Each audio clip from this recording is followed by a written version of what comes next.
Yahweh, soberano Pai Celestial, no poder do nome do nosso Senhor Cristo Jesus nos abençoa e nos guarda, nos ilumina e nos guia por um bom caminho.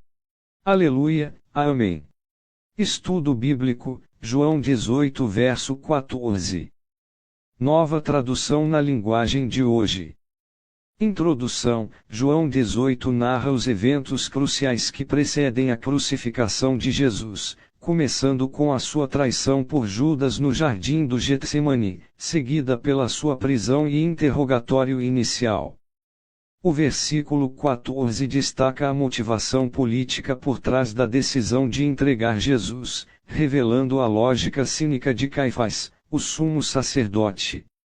Essa declaração, aparentemente pragmática, ressoa com uma ironia divina, pois, sem que Caifás percebesse, suas palavras prefiguravam o plano redentor de Deus para a salvação do mundo.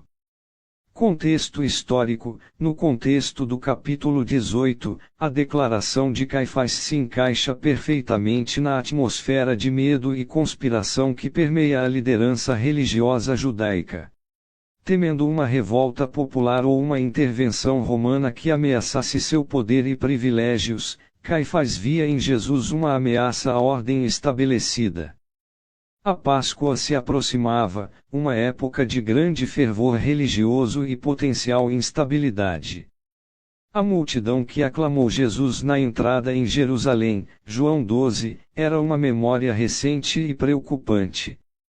A menção de líderes judeus, João 18:14, se refere ao Sinédrio, o conselho governante do povo judeu. O Sinédrio tinha poder limitado sob o domínio romano, mas mantinha autoridade religiosa e alguma influência política. A decisão de Caifás, portanto, foi uma medida calculada para preservar o status quo e evitar potenciais consequências desastrosas para a nação, segundo sua perspectiva. Interpretação: do ponto de vista protestante e em um contexto trinitário, João 18:14 revela a soberania de Deus sobre as ações humanas, mesmo aquelas motivadas por intenções malignas. A declaração de Caifás, era melhor para eles que morresse apenas um homem pelo povo, é tragicamente irônica. Embora Caifás estivesse preocupado com a preservação da nação judaica em um sentido político e terreno, Deus estava usando essa mesma ação para a salvação espiritual da humanidade. A morte de Jesus, um homem, tornou-se o sacrifício perfeito e completo, oferecido para a redenção de todo o povo, humanidade, superando em muito as preocupações imediatas de Caifás. Esse versículo, portanto, demonstra a maneira como Deus transforma o mal em bem, Gênesis 50:20, utilizando as ações dos homens para cumprir seu plano eterno.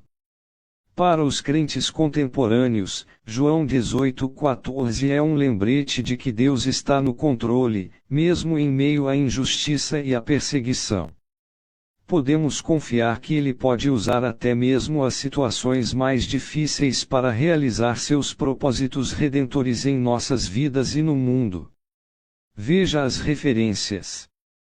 João 11 versos 49 ao 52, este trecho relata o conselho de Caifás ao Sinédrio antes dos eventos da paixão. É notável que o Evangelho de João já tenha identificado a profecia involuntária de Caifás sobre a morte de Jesus pela nação, antecipando a ideia expressa em João 18:14. João 11:52 acrescenta um detalhe crucial: Jesus não morreria apenas pela nação judaica, mas também para reunir os filhos de Deus que estão espalhados pelo mundo. Isso revela o alcance universal da salvação, indo além das preocupações nacionalistas de Caifás. Isaías 53 versos 5 ao 6, esta passagem profética descreve o Messias sofredor que carregaria sobre si os nossos pecados. Mas ele foi ferido por causa das nossas transgressões, esmagado por causa das nossas iniquidades. O castigo que nos traz a paz estava sobre ele, e pelas suas feridas fomos curados.